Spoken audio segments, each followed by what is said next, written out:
Saludos a todos. En la actividad orientadora de hoy comenzamos el estudio de un nuevo contenido, referente al papel de la psiquis en el proceso salud-enfermedad. Realizaremos una breve caracterización del módulo donde se definen sus objetivos, contenidos, tiempo de duración y sistema de evaluación. Se aportarán conocimientos esenciales relacionados con la psiquis como objeto de estudio de la psicología, haciendo énfasis en el carácter activador de la conciencia y su relación con la salud. Con el estudio de estos contenidos, ustedes podrán caracterizar el módulo La psiquis en el proceso salud-enfermedad a través de sus objetivos, unidades temáticas y sistema de evaluación.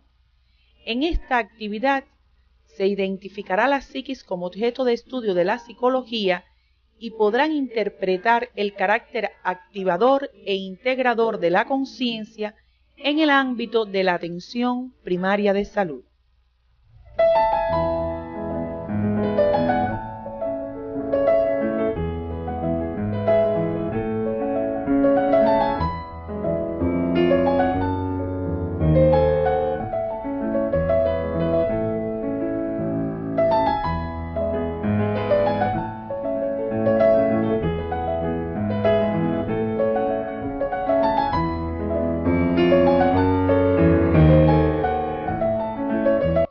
Los objetivos generales del módulo están dirigidos al logro de habilidades que les permitirán interpretar el papel de la psiquis en la concepción del hombre como sujeto de su propia salud y su conducta, así como fundamentar el papel de la psicología en su relación con el proceso salud-enfermedad. Podrán valorar además el aporte de los procesos psicológicos en la formación de la imagen del mundo y del sentido personal, a través de la vinculación entre necesidades, escala de motivos, autovaloración y nivel de aspiraciones con los conflictos y las grandes frustraciones vitales. Finalmente, serán capaces de interpretar la personalidad y su carácter sistémico a través de la interrelación de los subsistemas que la regulan en su vinculación con el trabajo en la atención primaria de salud. La psiquis y la personalidad como parte del todo representan la condición del hombre como ser biopsicosocial y la interacción entre los individuos y la producción social de la salud. La condición psicológica del hombre como sujeto de su propia salud y de su conducta se manifiestan a nivel de la persona, la familia y la comunidad, espacios donde acciona el profesional de la atención primaria de salud.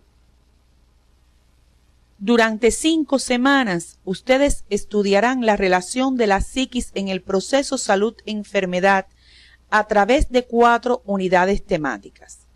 La primera de ellas, la psiquis como objeto de estudio de la psicología, es la que se orienta en la actividad de hoy. Los procesos psicológicos del hombre, sus necesidades y motivación, así como el conocimiento de la personalidad, serán las unidades temáticas que completarán el estudio de este módulo. Ahora pasaremos a realizar una breve descripción del contenido de cada una de ellas. En la unidad temática 2 se expondrán las características generales de los procesos psicológicos, cognitivos, afectivos y volitivos, los que determinan la formación de la imagen del mundo, la autoimagen y el sentido personal en el hombre. Dentro de los procesos cognitivos, estudiarán las sensaciones, la percepción, la memoria y el pensamiento, incluyendo el papel del lenguaje. Además, la atención como un mecanismo de control que permite orientar nuestros procesos psicológicos. En relación a los procesos afectivos, se enfatizará en las emociones y los sentimientos, finalizando esta unidad con los procesos volitivos, que son aquellos que requieren del esfuerzo voluntario para alcanzar el fin deseado. Durante el desarrollo de la unidad temática 3, se estudiarán los procesos dinámicos de la personalidad, tales como la necesidad y la motivación. Esta última surge de las necesidades e impulsa al hombre a realizar actividades para satisfacerlas. Se incluye además la frustración, estado que ocurre cuando surge la necesidad y no se puede alcanzar la meta propuesta. Otro contenido en esta unidad temática son los conflictos, los que se producen cuando la persona tiene simultáneamente dos situaciones o motivos de igual significación y debe decidir por uno de estos renunciando al otro. Finalmente, se expondrán los mecanismos de defensa de la personalidad ante las frustraciones, así como el papel de la autovaloración en su génesis. En la unidad temática 4 se finaliza el estudio de la psiquis en el proceso salud-enfermedad. Esta será dedicada a la personalidad, la que se forma y se desarrolla durante el proceso de socialización a través de la actividad y la comunicación. Serán expuestas algunas tipologías de la personalidad, así como rasgos clínicos importantes que usted debe tener en cuenta en su ejercicio profesional. Esto los ayudará a interpretar la relación entre personalidad y salud. Para profundizar en el estudio de estos contenidos, les proponemos revisar la literatura básica y complementaria que aparece en su CD. Este módulo contempla evaluaciones frecuentes en cada semana, que permiten comprobar los objetivos específicos de cada tema y una evaluación final donde se exploran los objetivos generales del módulo. Todo esto, unido a la trayectoria de la práctica docente, serán los aspectos a tener en cuenta para su calificación final. A continuación, comenzaremos a tratar los aspectos de la psique como objeto de estudio de la psicología. El término psicología data del siglo XVI, año 1550, y se deriva del latín psique, que significa alma, y del sufijo logos, que significa tratado o conocimiento acerca de algo. Se dice que la psicología tiene un largo pasado, pero una historia breve. Esto significa que la conducta del hombre y los procesos mentales han despertado el interés de los científicos desde hace mucho tiempo. En la época del florecimiento de la cultura greco-latina, filósofos como Demócrito, Platón y Aristóteles se preguntaban acerca del tema. En la Edad Media, la religión redujo los conocimientos psicológicos acumulados hasta ese momento al estudio del alma. Durante el Renacimiento, se comenzó a considerar al hombre como ser activo y se concedió mayor importancia a la personalidad y a las influencias que recibía el hombre de las condiciones naturales externas. No fue hasta finales del siglo XIX que se empezó a aplicar el método científico a las preguntas que durante siglos habían desconcertado a los psicólogos.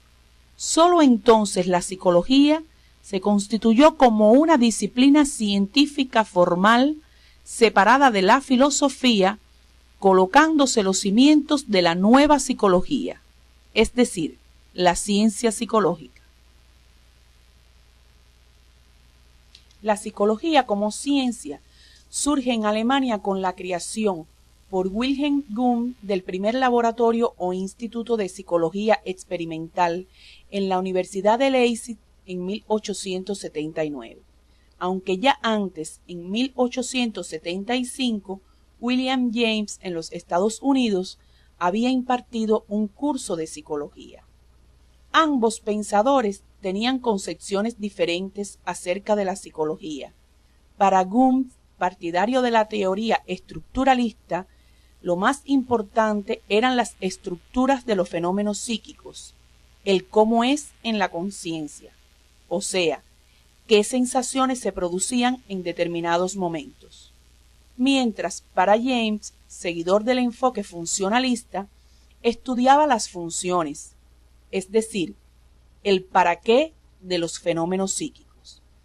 Le siguieron otras teorías o escuelas que le han dado explicaciones a los mismos hechos psicológicos, las cuales ustedes pueden estudiar en la bibliografía propuesta para el tema en el CD del módulo.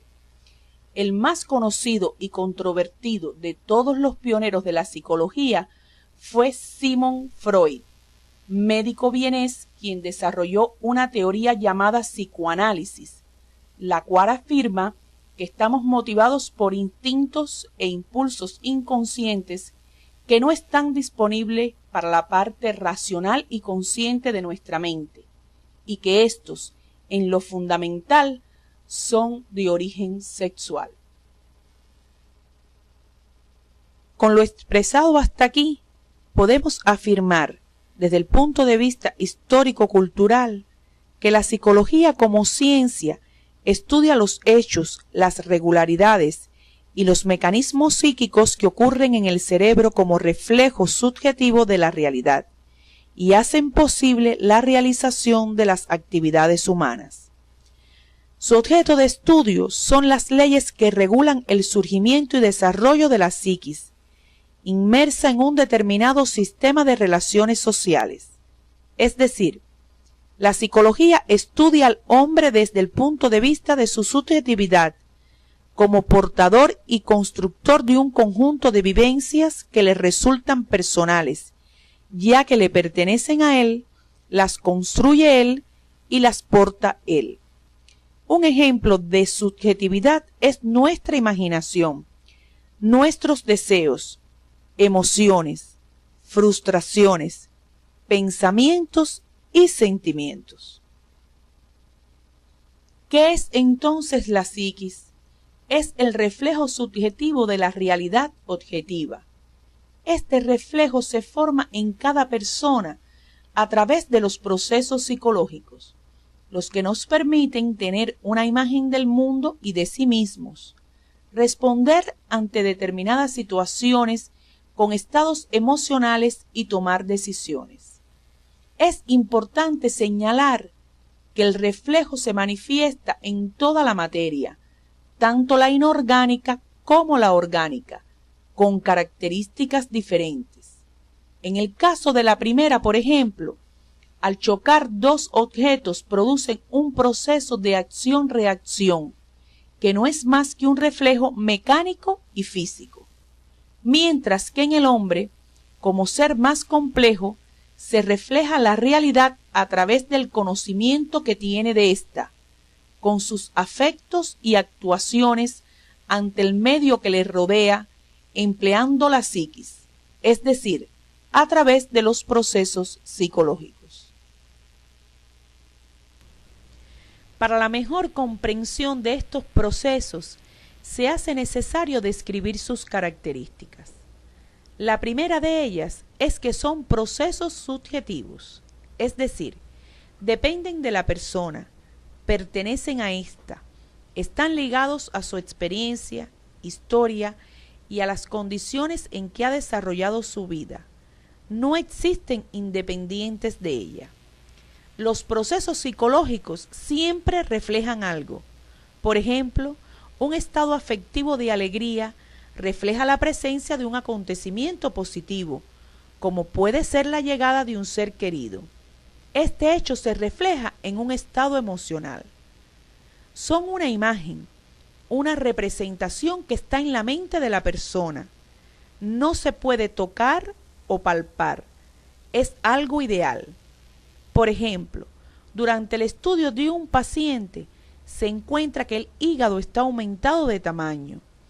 El proceso psicológico en este caso es ideal, ya que el hígado como órgano no está en la mente del médico, solo existe su representación, que no es material, sino una idea o imagen refleja del mismo. Otro ejemplo es la angustia, que me puede provocar la muerte de un familiar. Me hace sentir mal, pero no la puedo palpar. Es ideal, sin embargo, adquiere una connotación objetiva cuando lo expreso en mi conducta y en mi relación con otras personas. Otra de las características que se le atribuyen a estos procesos es que son funcionales, es decir, se refiere a las funciones del cerebro, no tiene una naturaleza orgánica. Una última cualidad es que constituyen un proceso de transformaciones los que se manifiestan a lo largo del ciclo vital de la persona. Partiendo de la caracterización de los procesos psicológicos, se hace necesario comprender que estos contribuyen a la subjetividad del ser humano, la que está condicionada por tres factores. El biológico, teniendo en cuenta que toda función psíquica tiene un sustrato material, el cerebro humano, que es el órgano que sirve de base a nuestro sistema nervioso. El individual, ya que el individuo forma parte activa del desarrollo de la subjetividad.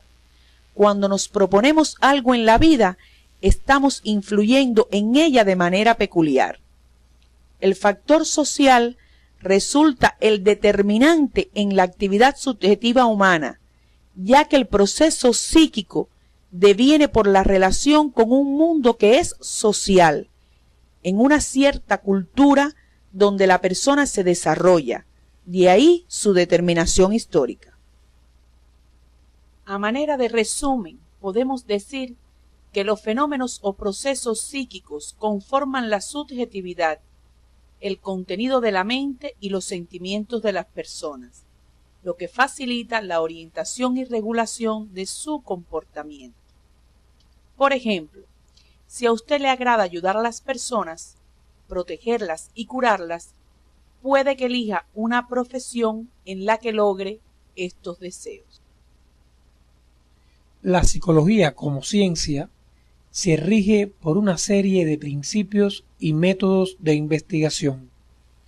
En la actualidad se reconocen 7 principios: el historicismo, la práctica social transformadora o unidad de la teoría y la práctica, el carácter reflejo de la psiquis, el determinismo psicológico, la unidad psicofísica, el desarrollo de la psiquis y la unidad conciencia-actividad. De ellos, estudiaremos los 2 primeros en la actividad orientadora de hoy. El resto, ustedes podrán revisarlos en la literatura propuesta para el tema. Es importante tener en cuenta que la separación de estos principios es sólo didáctica para su estudio, ya que en la vida cotidiana estos se presentan muy relacionados. Principio: el historicismo. El hombre hereda lo creado y alcanzado por sus antecesores, tanto en el plano biológico como en el psicosocial, y a la vez se convierte en el precursor de sus logros a las generaciones sucesoras. El humano piensa, siente y actúa según las condiciones históricas de la época y del sistema social en que le toque vivir. El principio de la práctica social transformadora o unidad de la teoría y la práctica pone de manifiesto la esencia social del hombre como ser activo y transformador que piensa, le da solución a los problemas y a un mismo tiempo avanza, se plantea hipótesis y desarrolla teorías que son emplazadas a ser comprobadas en la práctica. Como pueden darse cuenta, lo anteriormente expuesto está estrechamente vinculado a los contenidos ya tratados por ustedes en la asignatura precedente, relacionados con el hombre como ser biopsicosocial. En relación a los métodos de investigación psicológica, se han clasificado en generales y específicos. Se reconocen como generales la observación y el experimento. La observación se considera como el más elemental de ellos, por basarse en el conocimiento sensorial aportado por lo que vemos u oímos. El experimento, por su parte, constituye el método central de las ciencias.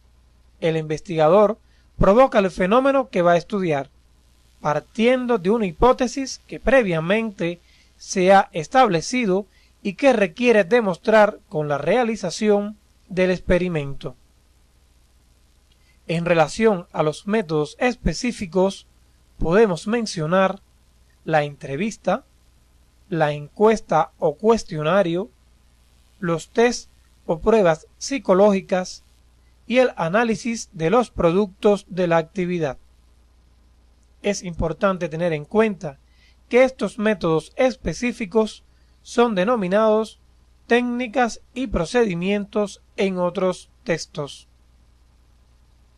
El conocimiento de estos métodos constituyen herramientas que le permitirán una valoración más integral de la persona, la familia y la comunidad donde usted se desempeña, por lo que le sugerimos profundizar en su estudio utilizando la literatura propuesta sobre el tema, la que se encuentra en su CD.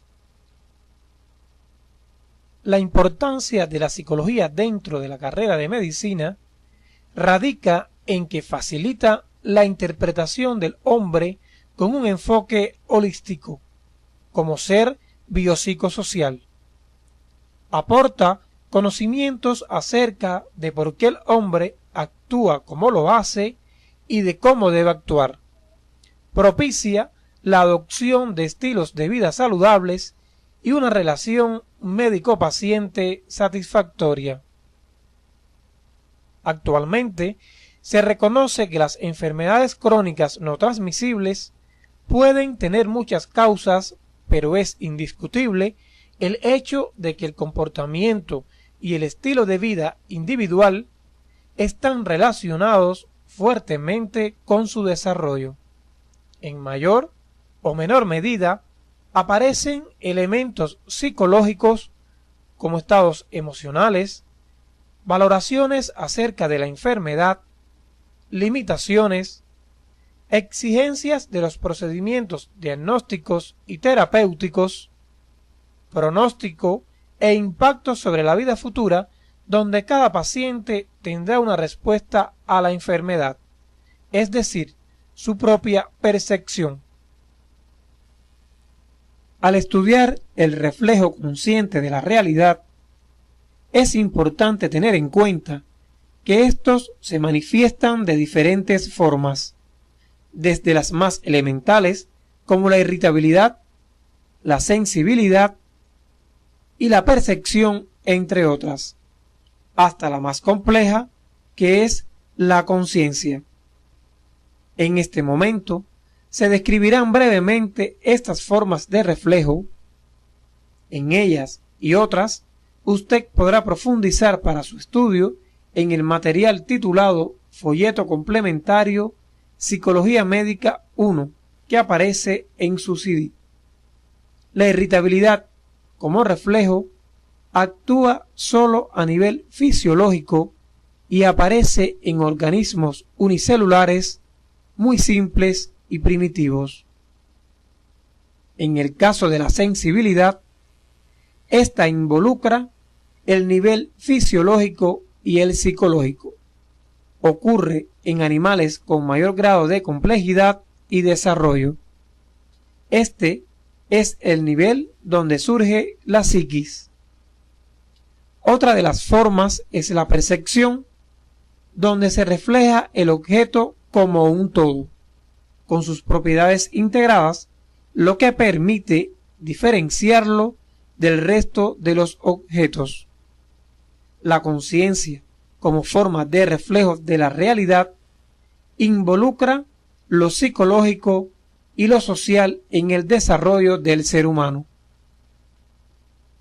El hecho de poseer un cerebro genéticamente humano no asegura la formación de la conciencia.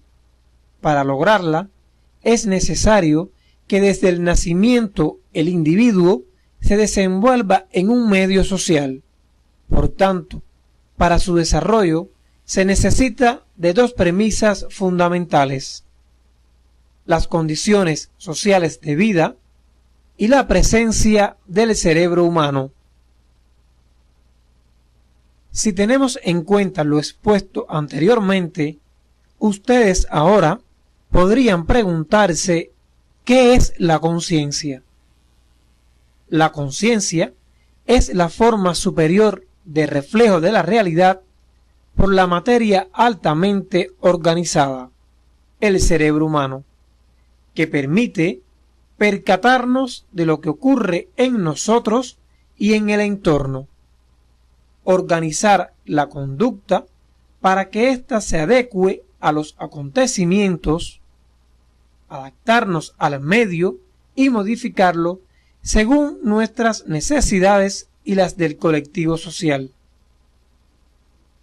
Por tanto, podemos reafirmar que la conciencia es una función integradora de lo cognitivo, afectivo, volitivo, que permite una actividad armónica.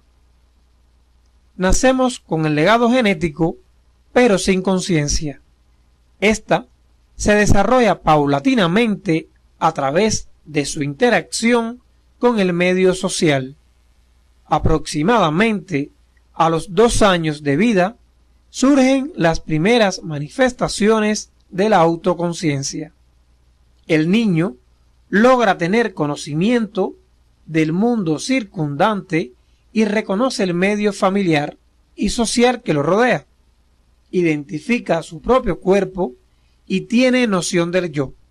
Es decir, el niño se reconoce como un ser independiente.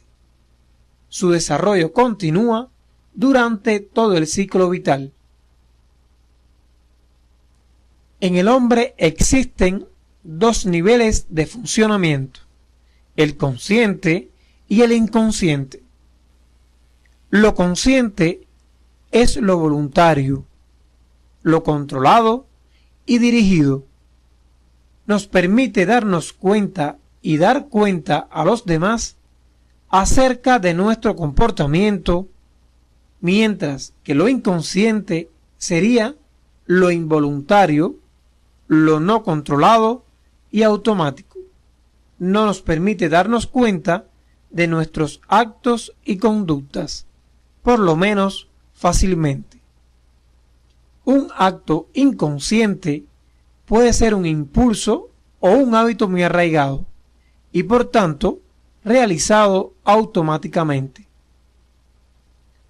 Lo consciente pasa a ser inconsciente una vez que se automatiza y lo inconsciente se hace consciente cuando aparece alguna señal de emergencia, algún problema a resolver, algún obstáculo que impida la realización de una tarea. Por ejemplo, un acto inconsciente es cuando luego de haber cambiado de residencia, tomamos el camino que nos conduce a la casa donde siempre habíamos vivido, o cuando una persona escribe en el teclado de la computadora sin necesidad de visualizar las letras del mismo.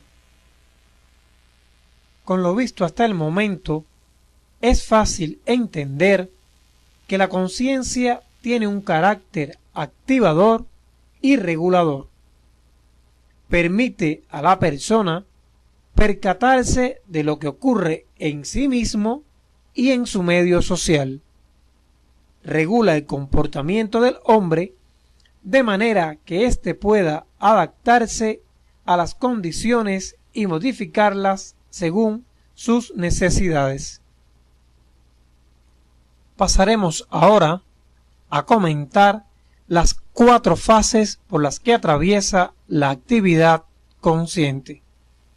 La primera de ellas es la fase informativa, que demuestra la capacidad en que se encuentran las formaciones anatomofisiológicas de la persona para incorporar la información que recibe a través de los procesos cognoscitivos. La segunda es la integradora, encargada de la valoración que se hace de la información recibida, además de establecer los planeamientos y, por tanto, se vincula a la integración de los procesos afectivos y los cognoscitivos. Luego de integrada la información, la persona organiza su conducta y actúa, encontrándose entonces en la fase ejecutora, relacionada a ella con los procesos volitivos o conativos.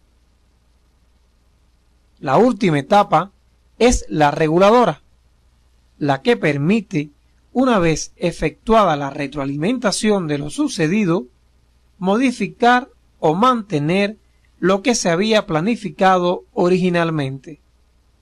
A manera de resumen, les expondremos un ejemplo donde se encuentran presentes las 4 fases. El profesor indica la tarea docente en el marco de la video orientadora. El estudiante la escucha y la visualiza. Fase informativa. Hace su valoración y planea cómo, cuándo, dónde y con quién la realizará. Fase integradora. En el momento que decide voluntariamente, la realiza. Fase ejecutora.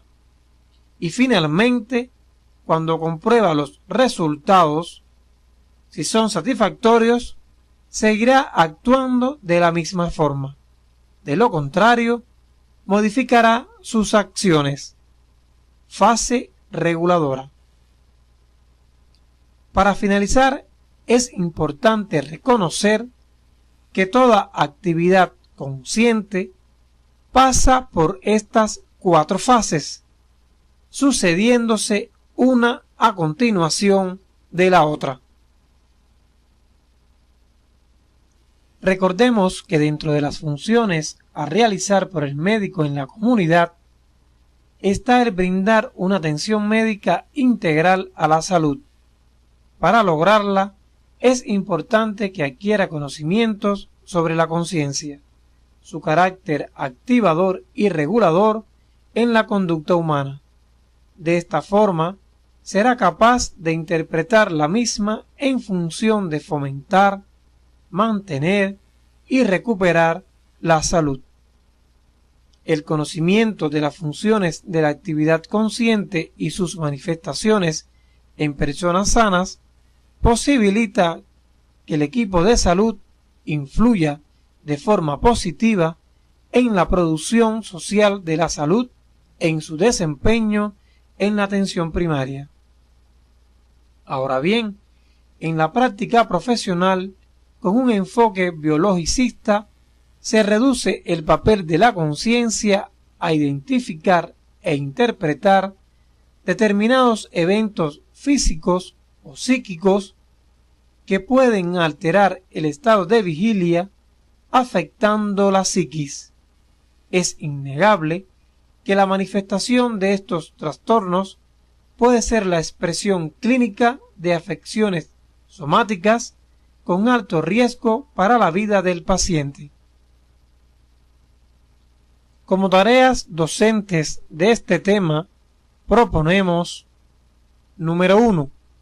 Lea detenidamente la siguiente situación y responda las preguntas que aparecen a continuación de la misma. Un adolescente masculino de 19 años acude al consultorio preocupado por presentar secreción uretral. Durante la entrevista, refiere haber tenido una relación sexual desprotegida debido a su promiscuidad. Está asustado porque piensa estar infestado con el virus del SIDA y que está condenado a morir en poco tiempo. Se siente triste, se aísla, no quiere salir con los amigos ni comunicarse con su familia. El médico lo examina, le brinda apoyo emocional y educativo, le indica además los exámenes complementarios, los que corroboran posteriormente la existencia de una infección de transmisión sexual, de etiología gonocócica, y le indica las medidas de control para estos casos. Identifique las características relacionadas con la objetividad, subjetividad y el carácter reflejo e ideal de la psiquis en la historia anterior.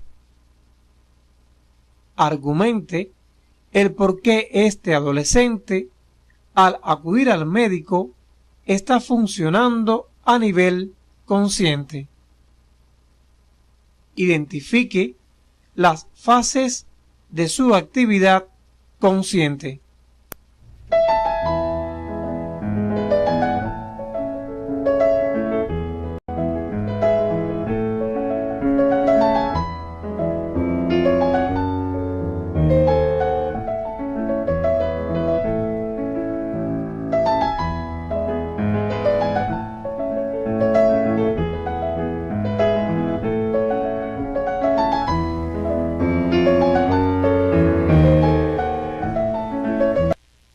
Tarea número 2.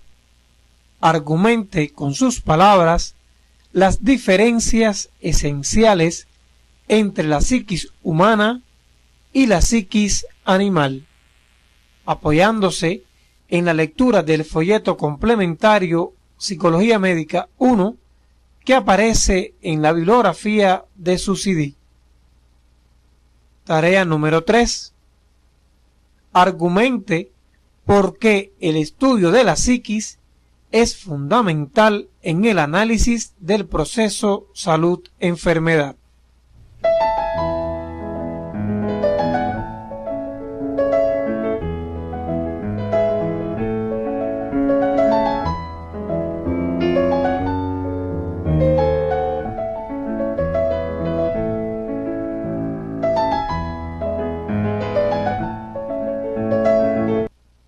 Al finalizar la actividad orientadora de hoy, podemos concluir que el módulo La psiquis en el proceso salud-enfermedad pertenece a la disciplina Proyecto Comunitario 2 y tiene como objetivo brindar al estudiante los conocimientos básicos necesarios para la comprensión de los procesos psíquicos fundamentales relacionados con el comportamiento de los individuos en el proceso salud-enfermedad.